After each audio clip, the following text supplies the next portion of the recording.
ನಮಸ್ಕಾರ ವೀಕ್ಷಕರೇ, ನೀವು ನೋಡ್ತಾ ಇದ್ದೀರಾ ವಿಶ್ವವಾಣಿ ಮನಿ. ನಾನು ಕೇಶವ್ ಪ್ರಸಾದ್.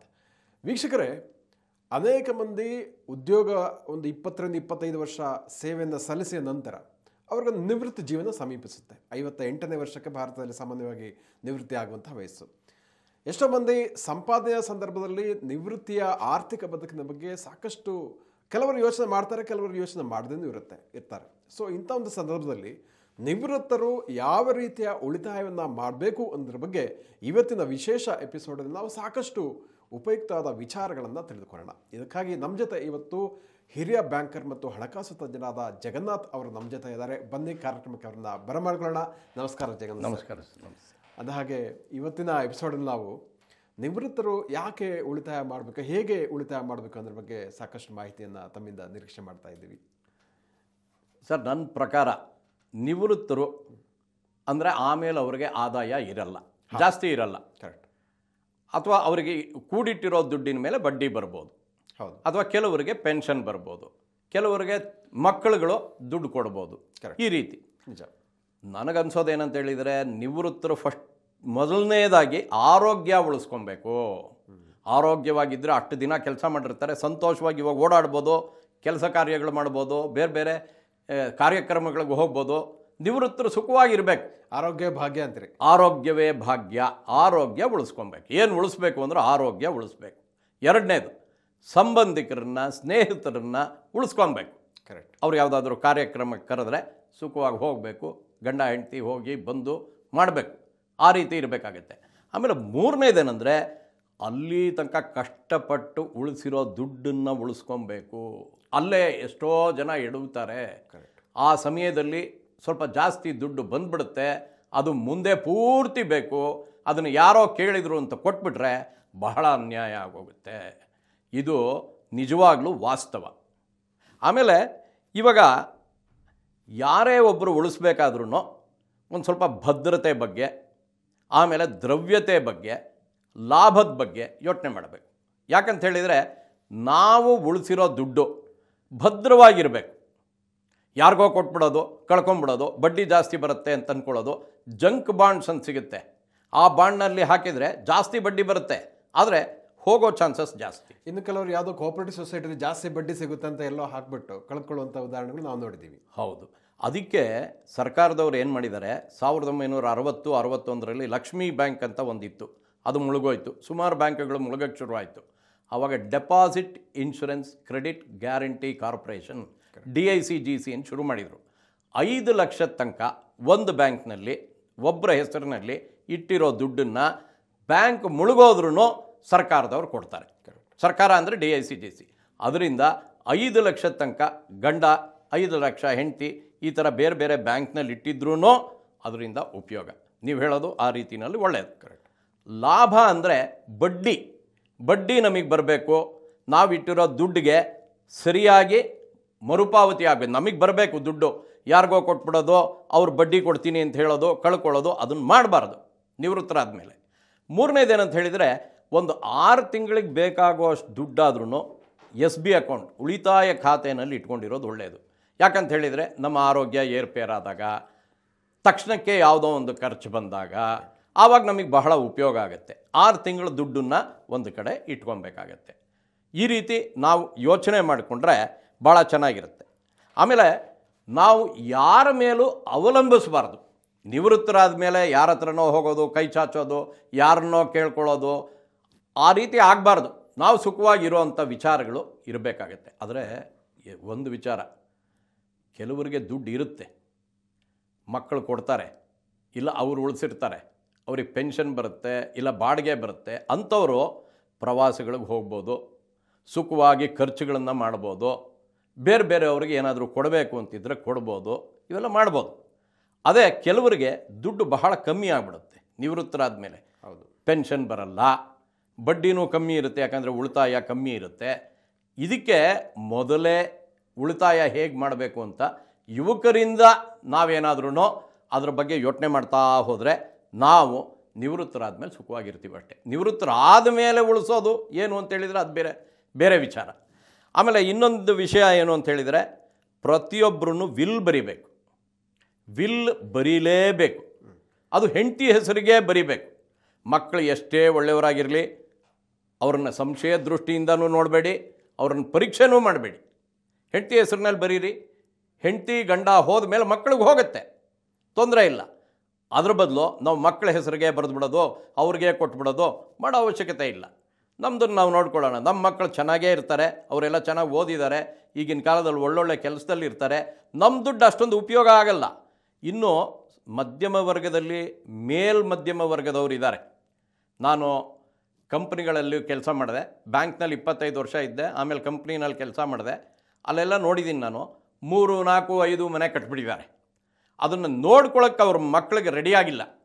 ನಾವು ಬಾಡಿಗೆ ಅವ್ರನ್ನ ಹುಡುಕಲ್ಲ, ನಾವು ಅದ್ರ ಬಗ್ಗೆ ಯೋಚನೆ ಮಾಡಲ್ಲ. ಯಾಕೆ ಇಷ್ಟೊಂದು ಮಾಡಿದೀಯಾ, ಸುಖವಾಗಿ ಖರ್ಚು ಮಾಡ್ಕೊಂಡು ಸಂತೋಷವಾಗಿರೋ, ನಮಗೇನೂ ಬೇಡ ಅಂತ ಹೇಳೋ ಮಕ್ಕಳಿದ್ದಾರೆ. ಅದರಿಂದ ನಾವು ಈಗಿನ ಕಾಲಕ್ಕೆ ಸರಿಯಾಗಿ ಇರೋದು ಮುಖ್ಯ. ಆದರೆ ಅಷ್ಟೊಂದು ದುಡ್ಡಿರೋರು ಬಹಳ ಕಮ್ಮಿ ಜನ. ಕಮ್ಮಿ ದುಡ್ಡಿರೋರು ಮಧ್ಯಮ ವರ್ಗದಲ್ಲಿ ಮಧ್ಯಮ ವರ್ಗದವರು, ಮಧ್ಯಮ ವರ್ಗದವರೇ ಜಾಸ್ತಿ. ಅವರು ತುಂಬ ಹುಷಾರಾಗಿರಬೇಕು, ಖರ್ಚುಗಳನ್ನು ಕಮ್ಮಿ ಮಾಡ್ಕೊಬೇಕು, ಸಂತೋಷವಾಗಿರೋದನ್ನು ಕಲಿಬೇಕು. ಈ ರೀತಿ ಯೋಚನೆ ಮಾಡಿದರೆ ಬಹಳ ಸುಲಭ. ಅವರು ಕೆಲವು ವಿಚಾರಗಳನ್ನು ಜ್ಞಾಪಕ ಇಟ್ಕೊಬೇಕಾಗತ್ತೆ. ಮೊದಲನೇದು, ನಾವು ಬೇರೆಯವರ ಮೇಲೆ ಡಿಪೆಂಡ್ ಆಗಬಾರ್ದು, ಅವಲಂಬಿಸಬಾರ್ದು. ಅದು ಮೊದಲನೇದು. ಎರಡನೇದು, ನಮ್ಮ ಸ್ನೇಹಿತರು ಕೆಲವರು ಮೈಸೂರು ಬ್ಯಾಂಕ್ನಲ್ಲಿ 2001ರಲ್ಲಿ ರಿಟೈರ್ಮೆಂಟ್ ತೊಗೊಂಬಿಟ್ರು, ವಾಲಂಟರಿ ರಿಟೈರ್ಮೆಂಟು. ಆವಾಗ ಬಡ್ಡಿ 11% ಇತ್ತು. ಸ್ಟಾಫ್ಗೆ 1% ಜಾಸ್ತಿ ಅಂತ 12% ಕೊಟ್ಟರು. 2001ರಲ್ಲಿ ಯಾರು ಆ ನಿವೃತ್ತಿ ತೊಗೊಂಡ್ರೋ ಅವರೆಲ್ಲ 51 ವರ್ಷದ ಮೇಲ್ನವರು. ಇವತ್ತವರು 71 ವರ್ಷ, 75 ವರ್ಷ, 75 ವರ್ಷದ ಮೇಲ್ನವ್ರು ಇವಾಗ ಅವರು. ಇಲ್ಲಿ ತನಕ ಬದುಕಿರೋರಿಗೆ ಇವಾಗ ಬಡ್ಡಿ 7.2 ಆಗಿಬಿಟ್ಟಿದೆ. ಎಷ್ಟು ಕಡಿಮೆ ಆಯಿತು, ಕಮ್ಮಿ ಆಗಿಬಿಟ್ಟಿದೆ. 1% ಸೇರಿಸಿದ್ರು 8.2. ಬೆಲೆ 2001ರಿಂದ ಇವತ್ತಿನ ತನಕ ಎಷ್ಟು ಜಾಸ್ತಿ ಆಗಿದೆ, ಇನ್ಫ್ಲೇಷನ್ ಸಿಕ್ಕಾಪಟ್ಟೆ ಆಗಿದೆ. ಆದರೆ ಬಡ್ಡಿ ಕಮ್ಮಿ ಆಗಿದೆ. ನನಗೆ 100 ರೂಪಾಯಿಗೆ 100 ರೂಪಾಯಿ ಬೆಲೆ ಇತ್ತು. 100 ರೂಪಾಯಿಗೆ 24 ವರ್ಷ ಆದಮೇಲೆ 100 ರೂಪಾಯಿ ಬೆಲೆ ಇರಲ್ಲ. ಟೈಮ್ ವ್ಯಾಲ್ಯೂ ಆಫ್ ಮನಿ ನೀವು ಒಂದು ಸಲ ಹೇಳ್ತಾ ಇದ್ರಿ. ಅದರಿಂದ ಆ ಬಡ್ಡಿ ಇಳಿಯೋದು ಏರೋದು ಹಣದುಬ್ಬರ ನೆನಪಿನಲ್ಲಿ ಇಟ್ಕೊಬೇಕು.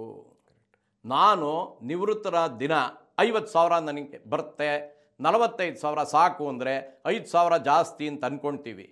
ಅದೇ ಒಂದು 5 ವರ್ಷ 10 ವರ್ಷ ಆದಮೇಲೆ ನಮ್ಮ 50,000 60,000 ಆಗ್ಬೋದು ಆದಾಯ, ಆದರೆ ಖರ್ಚು 45ರಿಂದ 70 ಕೊಟ್ಟೋಗುತ್ತೆ. ಅದರಿಂದ ಬಡ್ಡಿ ಕೆಳಗಡೆ ಇಳಿದ್ರೂ ಹಣದುಬ್ಬರ ಆದ್ರೂ ನಾವು ಹೇಗೆ ಜೀವನ ಮಾಡಬೇಕು ಅನ್ನೋದನ್ನು ನಿವೃತ್ತರು ಬಹಳ ನೆನಪಿನಲ್ಲಿ ಇಟ್ಕೊಬೇಕಾಗತ್ತೆ. ಅನೇಕ ಮಂದಿಗೆ ಇದೇ ತುಂಬ ಕಷ್ಟ ಆಗುತ್ತೆ ಅಂತ. ತುಂಬ ಕಷ್ಟ ಆಗುತ್ತೆ ಸರ್, ಕರೆಕ್ಟಾಗಿ ಹೇಳಿದ್ರಿ ನೀವು. ಆಮೇಲೆ ಇನ್ನೊಂದು ವಿಚಾರ, ನಾನು ಎಷ್ಟು ವರ್ಷ ಬದುಕಿರ್ತೀನಿ ಗೊತ್ತಿಲ್ಲ. ನಾನು 5 ವರ್ಷ ಬದುಕಿರ್ತೀನಿ, ನನ್ನ ಹತ್ರ ಇಷ್ಟು 50 ಲಕ್ಷ ಇದೆ, ಪ್ರತಿ ವರ್ಷ 10 ಲಕ್ಷ ಖರ್ಚು ಮಾಡಿಬಿಡ್ತೀನಿ, ಸುಖವಾಗಿದ್ಬಿಡ್ತೀನಿ, ಆಮೇಲೆ ಹೊರಟೋಗ್ತೀನಿ. ಈ ಥರ ಇಲ್ಲ. ಕರೆಕ್ಟ್. ನಮ್ಮ ಹಣೆಯಲ್ಲಿ ಬ್ರಹ್ಮ ಏನು ಬರೆದಿದ್ದಾನೆ ನಮಗೆ ಗೊತ್ತಿಲ್ಲ. ಅದರಿಂದ ಎಷ್ಟು ವರ್ಷ ನಾವು ಬದುಕಿರ್ತೀವಿ ಅನ್ನೋದು ಗೊತ್ತಿಲ್ಲದೆ ಇರೋದ್ರಿಂದ ಈ PPF ಅಕೌಂಟ್ ಇದೆಯಲ್ಲ ನನಗೆ ಬಹಳ ಸಂತೋಷ ಕೊಡುತ್ತೆ. ಯಾಕಂತ ಹೇಳಿದರೆ ಅದರಿಂದ ಬರೋ ಅಂಥ ಆದಾಯದಲ್ಲಿ ಉಳಿತಾಯಕ್ಕೆ ಅಂದರೆ ಬಡ್ಡಿಗೆ ತೆರಿಗೆ ಇಲ್ಲ ಇವತ್ತು. ಅದರಿಂದ ಅದು ಬರುತ್ತೆ. ನಾವು ಕಡೇ ತನಕ ಅದನ್ನು ಇಟ್ಕೊಂಡಿದ್ರೆ ಅದು ನನ್ನ ಹೆಂಡ್ತಿಗೆ ಹೋಗ್ಬೋದು, ಆಮೇಲೆ ನನ್ನ ಮಕ್ಕಳಿಗೆ ಹೋಗ್ಬೋದು. ಆದರೆ ಬಡ್ಡಿ ನಾನು ಇರೋ ತನಕ ನನಗೆ ಬರುತ್ತೆ, ನನ್ನ ಹೆಂಡ್ತಿಗೆ ಬರುತ್ತೆ. ಅದು ತುಂಬ ಉತ್ತಮ ಅಂತ ನನಗನ್ಸುತ್ತೆ. ಅದರಿಂದ ಎಷ್ಟು ವರ್ಷ ಬದುಕಿರ್ತೀವಿ ಅಂತ ನಮಗೆ ಗೊತ್ತಿಲ್ಲದೆ ಇರೋದ್ರಿಂದ ನಾವು ನಿವೃತ್ತಿ ಆದಮೇಲೆ ಎಷ್ಟು ದುಡ್ಡು ಬೇಕು, ಹಣದುಬ್ಬರ ಎಷ್ಟಾಗುತ್ತೆ, ಬಡ್ಡಿ ಎಷ್ಟು ಕಮ್ಮಿ ಆಗುತ್ತೆ, ಈ ಎಲ್ಲ ರಿಸ್ಕ್ಗಳೇನಿದೆ ಅದಕ್ಕೆ ಪೂರಕವಾಗಿ ನಾವು ಇರಬೇಕಾಗಿರೋದು ಬಹಳ ಕಷ್ಟದ ವಿಚಾರ ಅಂತ ನನ್ನ ಒಂದು ಪರೀಕ್ಷೆ ಮಾಡಿದ್ದೀನಿ ಅಥವಾ ಎಲ್ಲರನ್ನೂ ಕೇಳಿದ್ದೀನಿ ಅಂತ ನನಗನ್ಸುತ್ತೆ. ಆ ರೀತಿ ಆಗಿದೆ. Correct sir. ಇವಾಗ ಇನ್ನೊಂದು, ನಿವೃತ್ತರಾದಮೇಲೆ ವಯೋಸಹಜವಾಗಿ ಕೆಲವೊಮ್ಮೆ ಅನಾರೋಗ್ಯ ಬಂದ್ಬಿಡುತ್ತೆ, ಅಥವಾ ಆರೋಗ್ಯವಾಗಿ ಇರಬೇಕಂತ ಎಲ್ಲ ಆಶಿಸ್ತಾರೆ, ಆದರೂ ಕೂಡ ಸ್ಟಿಲ್ ಒಂದಷ್ಟು ವೈದ್ಯಕೀಯ ವೆಚ್ಚಗಳು ಬರ್ಬೋದು. ಹಾಗಾಗಿ ನಿವೃತ್ತರಾದವರು ಗಮನಿಸಲೇಬೇಕಾದಂತಹ ಒಂದು ಕಾರಣಗಳು ಏನು, ಅಥವಾ ಅವರ ಪ್ಲಾನಿಂಗ್ ಹೇಗಿರಬೇಕು ಅಂತ ಹೇಳ್ತೀರಂತ? ಸರ್, ಮೊದಲನೇದಾಗಿ ಪ್ರತಿಯೊಬ್ಬರೂ ಮೆಡಿಕಲ್ ಇನ್ಶೂರೆನ್ಸ್ ತಗೊಳ್ಳೇಬೇಕು. ಯಾಕಂತ ಹೇಳಿದರೆ ಈಗೀಗ ಯಾವುದೇ ಒಂದು ಆಸ್ಪತ್ರೆಗೆ ಹೋದ್ರೂ ಖರ್ಚು ತುಂಬ ಜಾಸ್ತಿ ಆಗ್ತಾ ಇದೆ. ಆ ರೀತಿ ಖರ್ಚು ಜಾಸ್ತಿ ಆದಾಗ ನಾವು ಕೂಡಿಟ್ಟ ಹಣ ಪೂರ್ತಿ ಹೊಟ್ಟೋಗುತ್ತೆ. ಅದರ ಬದಲು ಮೆಡಿಕಲ್ ಇನ್ಶೂರೆನ್ಸನ್ನ ನಾವೇನಾದರೂ ತೊಗೊಂಡ್ವಿ ಅಂತ ಹೇಳಿದರೆ ಅದರಿಂದ ಉಪಯೋಗ ಇದೆ, ಮೊದಲನೇದು. ಎರಡನೇದು, ನಮ್ಮ ಹತ್ರ ಬಂದಿರೋ ಮೊದಲ ದುಡ್ಡು 30 ಲಕ್ಷ ನನ್ನ ಹೆಸರಿಗೆ, 30 ಲಕ್ಷ ನನ್ನ ಹೆಂಡತಿ ಹೆಸರಿಗೆ ಸೀನಿಯರ್ ಸಿಟಿಸನ್ ಸೇವಿಂಗ್ ಸ್ಕೀಮ್ ಅಂತ ಇದೆ. ಅದರಲ್ಲಿ ಇಡ್ಬೋದು. ಅದರಲ್ಲಿ ಬಡ್ಡಿ ಜಾಸ್ತಿ ಇದೆ, 8.2% ಇದೆ. ಪ್ರತಿ 3 ತಿಂಗಳಿಗೊಂದು ಸಲ ಬಡ್ಡಿ ಕೊಡ್ತಾರೆ. 5 ವರ್ಷದ ಖಾತೆ ಅದು. ಅದನ್ನು ನಾವು ತೆಗೆದುಕೊಳ್ಳೋಕ್ಕಾಗಲ್ಲ ಅಷ್ಟು ಸುಲಭವಾಗಿ. ಯಾಕಂತ ಹೇಳಿದರೆ ತೊಗೊಂಡ್ರೆ ಬಡ್ಡಿ ಕಮ್ಮಿ ಆಗೋಗುತ್ತೆ. ಅದರಿಂದ 5 ವರ್ಷ ಇಡೋವಂಥದ್ದು 30 ಲಕ್ಷ ನನ್ನ ಹೆಸರಿಗೆ, 30 ಲಕ್ಷ ನನ್ನ ಹೆಂಡತಿ ಹೆಸರಿಗೆ. ನಮ್ಗೆ ಎಷ್ಟು ಬಂದಿದೆಯೋ ಅದ್ರ ಮೇಲೆ. ನನಗೆ ಬರೀ 30 ಲಕ್ಷ ಬಂದಿದ್ದರೆ ಬರೀ 30 ಲಕ್ಷ ಇಡೋಕ್ಕಾಗತ್ತೆ. ಆ ರೀತಿ ಸೀನಿಯರ್ ಸೇವಿಂಗ್ ಸ್ಕೀಮ್ನಲ್ಲಿ ಇಟ್ಟರೆ 8.2% ಬಡ್ಡಿ ಇದೆ. ಅದು ತುಂಬ ಉಪಯೋಗ. ಮೂರನೇದು, ಇವಾಗ ನಾವು ಸ್ಟಾಕ್ನಲ್ಲಿ, ಶೇರ್ಸ್ನಲ್ಲಿ ಏನು ಇಟ್ಕೊಂಡಿದ್ದೀವಿ ಅದನ್ನು ಮುಂದುವರಿಸ್ಕೊಂಡು ಹೋಗೋದು ಒಳ್ಳೆಯದು. ಕೆಲವರಿಗೆ ದುಡ್ಡು ಇರುತ್ತೆ, ಅವರು ಅದರಲ್ಲಿ ಹಾಕ್ತಾರೆ, ಲಾಭ ಜಾಸ್ತಿ ಬರುತ್ತೆ, ಉತ್ತಮವೇ. ಆದರೆ SIP ಎಲ್ಲ ನಿವೃತ್ತರಾದ ಮೇಲೆ ಹೋಗಬಾರ್ದು. ಆಮೇಲೆ ನಾಲ್ಕನೇದು, ಪ್ರಾಜ್ಞರ ಹತ್ರ ಈ ವಿಚಾರಗಳನ್ನು ಡಿಸ್ಕಸ್ ಮಾಡೋದು ಬಹಳ ಮುಖ್ಯ. ವಿಲ್ ಬರೆಯೋದು ಬಹಳ ಮುಖ್ಯ ಅಂತ ನಾನು ಮೊದಲೇ ಹೇಳಿದೆ. ಹೆಂಡತಿ ಹೆಸರಿನಲ್ಲಿ ವಿಲ್ ಬರಿಬೇಕು. ಇನ್ನೊಂದು ಹೊಸದಾಗಿ ಶುರುವಾಗಿದೆ, SWIP ಅಂತ. SWIP, ಹಾಂ, ಸಿಸ್ಟಮಿಕ್ ವಿಡ್ರಾಯಲ್ ಇನ್ವೆಸ್ಟ್ಮೆಂಟ್ ಪ್ಲ್ಯಾನ್ ಅಂತ.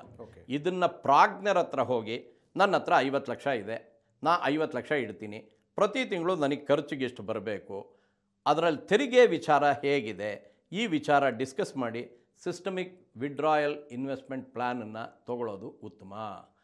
ಇಷ್ಟು ನನಗೆ ಈ ಸೀನಿಯರ್ ಸಿಟಿಸನ್ಸ್ ಅಥವಾ ನಿವೃತ್ತರು ಏನಿದ್ದಾರೆ ಅವ್ರ ಬಗ್ಗೆ ನನ್ನ ಅನಿಸಿಕೆಗಳಿದು.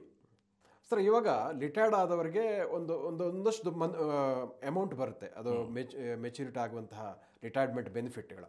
ಆ ಅಮೌಂಟನ್ನು ಕೆಲವರು ಏನು ಮಾಡ್ತಾರೆ ಅಂದರೆ, ಎಲ್ಲೋ ಒಂದು ಕಡೆ ಒಂದು ಸೈಟ್ ಅಂತ ತಗೊಳ್ಳುವಂಥದ್ದು ಅಥವಾ ಜಮೀನು ತಗೊಳ್ಳುವಂಥದ್ದು, ಈ ಥರ ಒಂದು ಸ್ಥಿರಾಸ್ತಿಗಳ ಮೇಲೆ ಇನ್ವೆಸ್ಟ್ ಮಾಡ್ತಾರೆ. ಸೊ ನಿಮ್ಮ ಪ್ರಕಾರ ಸಜೆಷನ್ ಏನು ಹೇಳ್ತೀರ ಅವರಿಗೆ ಅಂತ?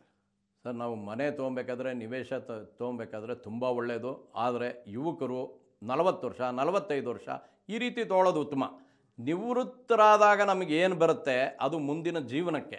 ಅದರಲ್ಲಿ ನಾವು ಸೈಟ್ ತೊಗೊಳ್ಳೋದಾಗಲಿ, ಮನೆ ತೊಗೊಳ್ಳೋದಾಗಲಿ, ಅದರಲ್ಲಿ ಮುಂದೆ ಲಾಭ ಬರುತ್ತೆ ಅಂತ ಯೋಚನೆ ಮಾಡೋದಾಗಲಿ ನನ್ನ ಪ್ರಕಾರ ಸರಿ ಇಲ್ಲ. ಅದರಿಂದ ಮನೆಗೆ ಅಥವಾ ಸೈಟ್ಗೆ ರಿಟೈರ್ ಆಗಿರೋವಾಗ ಬರೋವಂಥ ದುಡ್ಡನ್ನು ವಿನಿಯೋಗಿಸಬೇಕು ಅಂತ ನಾನು ಖಂಡಿತ ಹೇಳೋದಿಲ್ಲ. ಖಂಡಿತವಾಗಿ ಕೂಡ ನಮ್ಮ ವೀಕ್ಷಕರಿಗೆ ಸಾಕಷ್ಟು ಒಳ್ಳೆಯ ವಿಚಾರಗಳನ್ನು ತಿಳಿಸಿದ್ರಿ. ಎಲ್ಲಿ ಇನ್ವೆಸ್ಟ್ ಮಾಡಬೇಕು, ಯಾವ ಫೈನಾನ್ಷಿಯಲ್ ಅಸೆಟ್ಟಲ್ಲಿ ಇನ್ವೆಸ್ಟ್ ಮಾಡಿದರೆ ಬೆನಿಫಿಟ್ ಆಗುತ್ತೆ, ಆರೋಗ್ಯವನ್ನು ಯಾಕಾಗಿ ಬಹಳ ಕಾಪಾಡಿಕೊಳ್ಬೇಕು ಅನ್ನೋದ್ರ ಬಗ್ಗೆ ಇತ್ಯಾದಿ ಅನೇಕ ಒಂದು ತುಂಬ ಸಮಗ್ರವಾದ ಪ್ಯಾಕೇಜ್ ಇತ್ತು ಅಂತ ಅನಿಸುತ್ತೆ ನನಗೆ ನಿಮ್ಮ ಸಜೆಷನ್ನಲ್ಲಿ. ಇಂಥ ಒಂದು ಉಪಯುಕ್ತವಾದಂಥ ವಿಚಾರಗಳನ್ನು ತಿಳಿಸಿಕೊಟ್ಟಿದ್ದಕ್ಕಾಗಿ ಧನ್ಯವಾದಗಳು ಸರ್. ನಮಸ್ತೆ ಸರ್. ವೀಕ್ಷಕರೇ, ಇಂತಹ ಮತ್ತಷ್ಟು ಉಪಯುಕ್ತ ವಿಡಿಯೋಗಳಿಗೆ ವಿಶ್ವವಾಣಿ ಮನಿ ಯೂಟ್ಯೂಬ್ ಚಾನಲನ್ನು ವೀಕ್ಷಿಸಿ. ಅದೇ ರೀತಿ ನಿಮ್ಮ ಎಲ್ಲ ಪ್ರಶ್ನೆಗಳನ್ನು ಕಮೆಂಟ್ ಬಾಕ್ಸ್ನಲ್ಲಿ ತಿಳಿಸಿ. ಜಗನ್ನಾಥ್ ಸರ್ ಅವರು ಅದಕ್ಕೆ ಉತ್ತರಗಳನ್ನು ನೀಡಲಿದ್ದಾರೆ ಅಂತ ಕೇಳ್ಕೊಳ್ತಾ ಇದ್ದೀನಿ. ವಂದನೆಗಳು.